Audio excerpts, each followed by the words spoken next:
Shalom, selamat pagi saudara yang terkasih. Bertemu kembali dengan Renungan Pagi Spiritual Life. Pagi ini kita akan melanjutkan pembacaan firman Tuhan kita yang diambil dari Keluaran 37 ayat 25 sampai 28. Perikopnya berjudul Membuat Mezbah Pembakaran Dupa. Renungan pagi ini saya beri judul Mezbah Doa. Mari kita membuka Alkitab kita. Ia membuat mezbah pembakaran dupa dari kayu akasia, sehasta panjangnya dan sehasta lebarnya menjadi persegi 4, tetapi tingginya 2 hasta dan tanduk-tanduknya menyatu dengan mezbah itu. Bagian atas mezbah, sisi-sisi sekelilingnya dan tanduk-tanduknya dilapisi dengan emas murni. Bingkai emas dibuat di sekelilingnya. Ia membuat 2 gelang emas untuk mezbah itu di bawah bingkainya. Gelang itu dibuat pada kedua sisi yang berhadapan sebagai tempat untuk kayu pengusung, supaya mezbah dapat diangkut. Kayu pengusung itu dibuat dari kayu akasia dan dilapisi dengan emas. Saudara, ayat ini merupakan pelaksanaan dari perintah yang terdapat dalam Keluaran 30 ayat 1-5, yaitu perintah tentang pembuatan mezbah pembakaran dupa. Karena Keluaran 37 adalah bagian pelaksanaan, maka isi dan penjelasannya itu dituliskan hampir sama dengan perintah sebelumnya. Hal ini menunjukkan keteraturan dan konsistensi Allah terhadap karya dan kehendaknya, termasuk dalam hal pembuatan mezbah pembakaran dupa. Mezbah dupa melambangkan doa yang dinaikkan kepada Allah. Doa adalah bagian penting yang harus selalu ada dalam kehidupan orang percaya, baik dalam kehidupan sehari-hari maupun dalam ibadah bersama sebagai gereja Tuhan. Saudara, dalam setiap ibadah ada tata cara atau liturgi yang patut dijalankan oleh umatnya.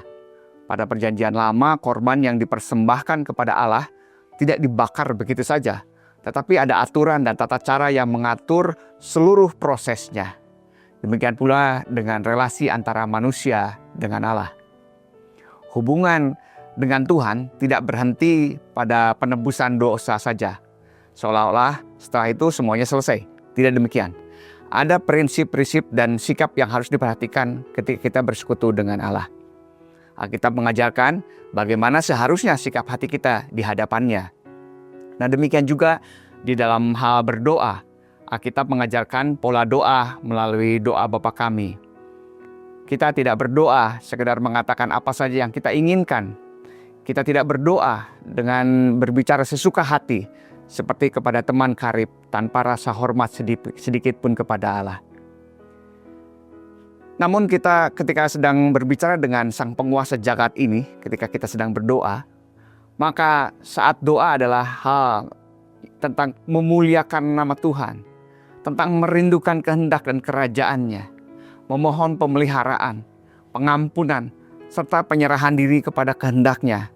Jadi setiap akhir doa akan selalu ada kata-kata jadilah kehendakmu. Jika Allah menghendaki adanya tata cara dan keteraturan dalam pembuatan mezbah dupa, maka Allah juga menghendaki agar kita hidup dengan tertib dan menghormatinya ketika bersekutu dan berdoa kepadanya. Ibadah dan doa bukanlah suatu yang sembarangan, melainkan ungkapan hormat dan kasih kita kepada Allah yang kudus. Setelah mendengar renungan ini, kiranya kita bisa merefleksikan kembali bagaimana cara doa kita selama ini. Saudara, mari kita memberikan waktu sejenak untuk merenungkan firman Tuhan kita pagi hari ini. Selama ini, apakah kita berdoa seperti yang Yesus ajarkan?